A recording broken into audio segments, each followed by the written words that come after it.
Deep in the forests of southeastern Nigeria, where the wind carries voices older than memory, there existed a brotherhood that shaped the fate of entire communities. A secret order that both protected and destroyed. A hidden power feared more than chiefs, kings, or colonial forces. They were called the Aro. To outsiders, the Aro were just traders, priests, or mystics. But to the people who lived under their shadow, they were something far more terrifying. The silent enforcers of spiritual law, the guardians of forbidden knowledge, and at their darkest, the architects of ritual killings no one dared to question. The Aro never moved alone. They walked in files, tall figures wrapped in black cloth, faces hidden beneath carved wooden masks. Each mask told a story: vengeance, judgment, silence, death. When the Brotherhood gathered, even the crickets stopped singing. Villagers say the Aro could decide a man's fate with a whisper. A stolen goat, a broken promise, a secret betrayal, a curse spoken in anger. Sometimes the accusations were true, but sometimes they were merely tools to remove an enemy quietly. At midnight, 3 knocks on a wooden door, slow, measured, unmistakable. No one answered, because no one dared to. By morning, the summoned person was gone. Their family never saw the body. Only a few signs appeared at the edge of the village. A broken calabash, white chalk patterns drawn on the earth, a rooster feather pinned into the soil. Everyone understood the message. Justice has been carried out. Justice or murder.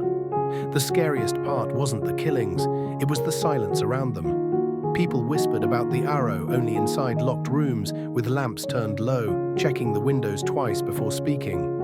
Parents warned their children, don't look too long at the masked men. Don't repeat what you hear. Don't ask questions about the disappeared.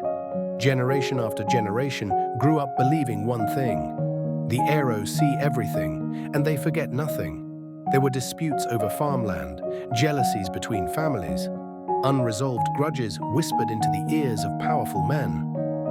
Once your name entered the Brotherhood's council, it didn't matter whether you were innocent. You were already dead. Bodies were usually found days later, deep in the forest. Sometimes arranged as warnings, arms crossed over the chest, eyes blindfolded, mouth filled with red earth. Other times the remains were never recovered. Only the symbols left behind told the story. And those symbols were meant to keep the village obedient. Even when colonial powers arrived, even when kings and chiefs tried to resist, the Aro remained. Their authority came from something deeper than politics. Fear, tradition, and the belief that the spirits themselves walked with them. Today, the Brotherhood is quieter, scattered across regions. Many claim the rituals have ended, that the killings are nothing but old superstition. But the elders, they know better. They still remember the chants in the forest, the processions under the moon, the masked men who arrived without footsteps. And if you ask them whether the Aro still exist, they won't answer immediately. They'll sigh, look into the distance, and finally whisper, "Some things never die." This has been Midnight Myth and Murder, where Africa's darkest secrets breathe again. If you think you know fear, wait until you hear the next story. Stay curious, but stay safe.